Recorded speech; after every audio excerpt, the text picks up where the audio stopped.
Sumpah men, udah mulai dingin banget ya hawanya. Ini lagi nggak ngomongin Enokoji ya. Gua lagi ngomongin cuaca di real life. Apakah daerah kalian juga sudah merasakan hawa dingin?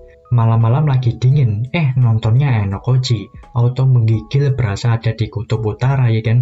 Dingin-dingin gini sih enaknya ngopi dong ya sambil makan mie kuah. Setelah itu dilanjut dengan ngonten dong ya. Ya langsung aja kali ini gua akan bahas episode keempat dari Classroom of the Elite. Perlu diingat kalau mulai dari episode keempat ini akan masuk ke arc baru yaitu arc festival olahraga. Kalau kalian nonton beberapa anime school lainnya ya, maka kalian sudah nggak asing lagi dengan yang namanya festival olahraga ini. Episode keempat ini mengadaptasi volume kelima dari light novelnya. Cerita dibuka dengan Hirata, Horikita, Kei, dan Enokoji sedang menganalisis tentang ujian di kapal sebelumnya. Dan di sini Horikita telah sepakat untuk bertukar pikiran dengan Hirata, karena Horikita udah sadar kalau ada banyak hal yang tidak dapat dia lakukan sendirian. Horikita sudah mulai terbuka sedikit dengan memberikan pendapatnya ke orang lain. Diceritakan juga kalau di ujian sebelumnya terdapat pola dalam pemilihan VIP di setiap grupnya. Penentuan VIP ini berdasarkan urutan nama grup tersebut. Di dalam grup Mars, si Kei itu ada di urutan nomor 4 namanya di grup Mars ya. Planet Mars itu ada di nomor 4 dalam tata surya. Sedangkan di grup Bumi, grupnya si Horikita ya, Kushida namanya ada di urutan ketiga dan Bumi itu ada di urutan ketiga dalam tata surya. Seperti itulah pemilihan VIP-nya di setiap grup di ujian sebelumnya. Pola yang sangat simpel dan sederhana tapi sulit untuk dibayangkan. Dan Riwen telah menyadari pola tersebut. GG banget ya si Riwen Kyun gitu kan. Ya Riwen itu ada trik untuk melakukan ini karena Riwen itu berhasil untuk bekerja sama dengan seseorang dari kelas lain, makanya dia itu bisa membaca pola tersebut. Oke, lanjut ke pembahasan tentang festival olahraganya. Di dalam festival olahraga kali ini terdapat 13 macam lomba yang akan diadakan.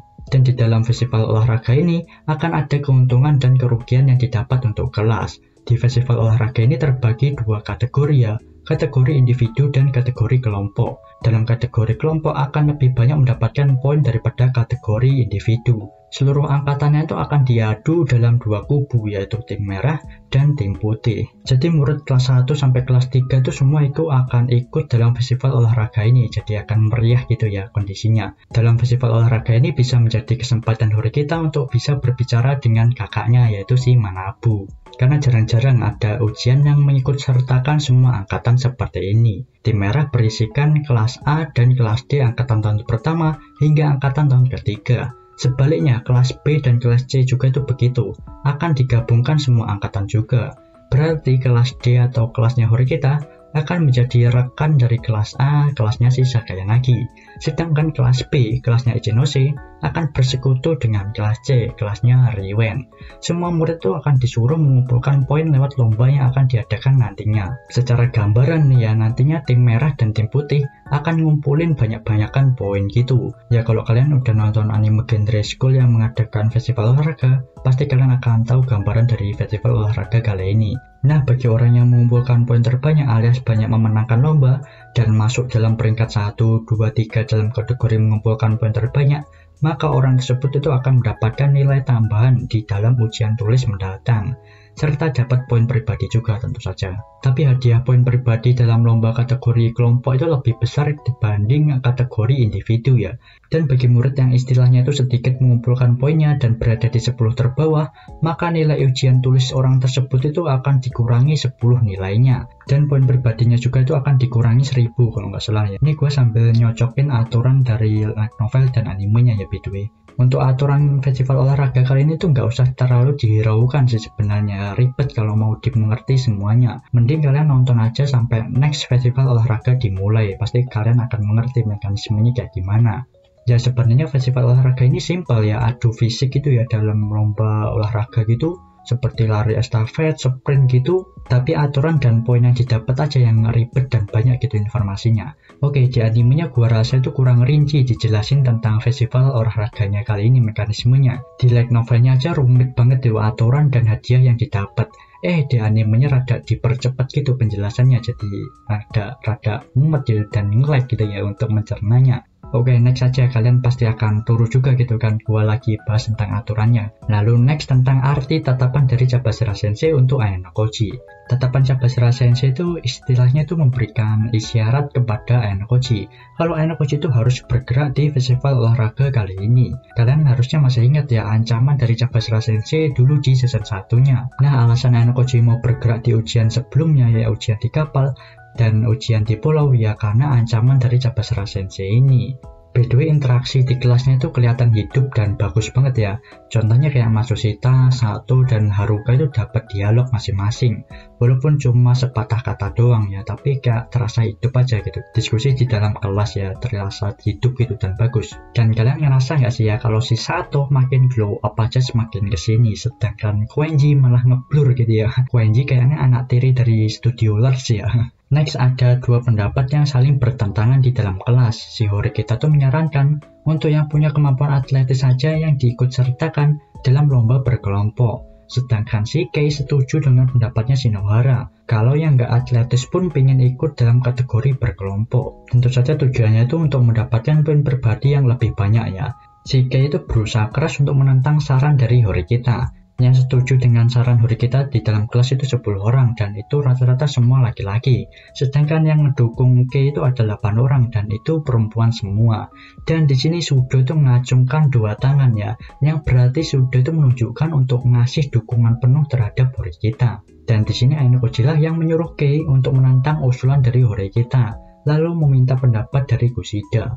Ini Ayano-koji lakukan untuk mencari pengkhianat di dalam kelas D. Sekalian Ayano-koji dapat melihat kalau pengaruh Horikita di dalam kelas itu masih belum begitu kuat gitu. Di sisi lain, si Kei itu sangat dipercaya dan mampu mengendalikan para perempuan di dalam kelas. Para perempuan di dalam kelas itu tanpa ragu mengikuti usulan dari Kei.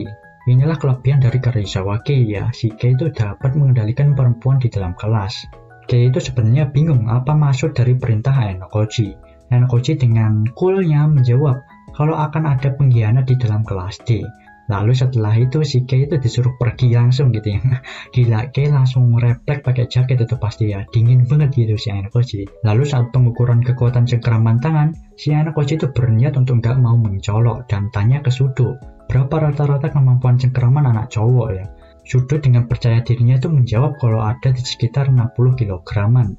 Tapi ternyata salah ya jawaban si Sudo. Kata Hirata rata-rata genggaman cowok itu ada di sekitar 40 kilograman.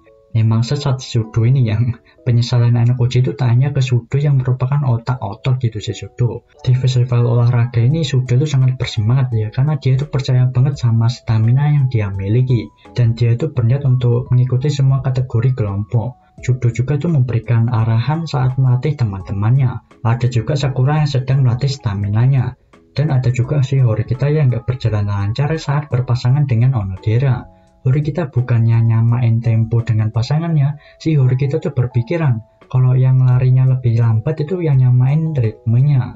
Horikita tuh nggak memperdulikan pasangan lari 3 kakinya ya. Dan Ayano-koji menyadarkan ke Horikita kalau pemikiran Horikita tuh harus dibalik. Yang penting adalah melihat pasangannya, dan Horikita lah yang harus menyesuaikan dengan pasangannya. Gua suka sih ya sama cara si Ayano-koji menyadarkan Horikita. Si Ayano-koji itu ngasih saran sambil langsung dipraktekin gitu ya. Bukan sembarang nasihat, tapi langsung dikasih lihat gitu kalau pemikiran Horikita itu salah. Dan Ayano-koji langsung membuat pikiran Horikita lebih terbuka. Dan agak lucu aja di sini ya, Horikita tuh menyebut Lord kita sebagai beban gitu ya. Si Horikita tuh harus disuruh ngaca dulu sih kayaknya ya.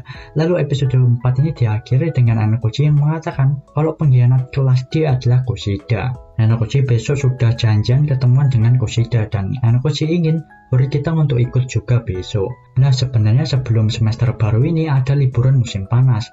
Dan light novelnya liburan musim panas ini diceritakan di light novel volume ke-4.5. Adegan kolam renang di episode ke-6 season 1-nya dulu harusnya ada di episode ke-4 season ke-2-nya ini. Tapi karena volume ke-4.5 sebagian besar udah diadaptasi di season 1-nya, jadi dilompatin gitu ceritanya. Volume 4.5 itu menceritakan tentang liburan musim panas selama 1 minggu, dan itu di-skip ceritanya. Dan apa aja sih yang di-skip di liburan musim panas atau pada volume 4.5? Pertama tentang Katsuragi yang ngirim hadiah untuk adiknya. Kedua, Ayano-koji yang kebetulan ketemu dengan Ibuki di tempat ramalan. Ketiga, adegan kolam renang. Adegan kolam renang di episode 7 season 1-nya dulu Harusnya timeline-nya itu ada di episode keempat season keduanya kali ini. Kolam renang ini udah muncul di season 1, jadi wajar kalau di skip ya.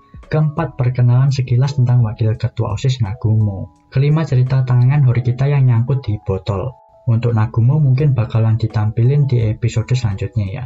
Ya, dan masalah grafisnya, downgrade lagi di episode keempat kali ini, nggak konsisten. Untuk episode yang santai kemungkinan akan dihandle oleh studio lain, yaitu Studio Danseiken. Dan Large Studio itu cuma akan fokus ke adegan klimaksnya saja. Kurang lebih kayak gitu sih ya pola yang terjadi selama 4 episode kemarin gitu. Dan mungkin akan berlanjut sampai episode ke-13 mungkin ya. Ya sekian aja lah pembahasan episode keempat kali ini. Makasih buat kalian yang udah nonton sampai habis. See you next video, bye bye. した僕の夏休みはやがて記憶回路のゲートでいくつかにちぎれて断続的な絵になったのです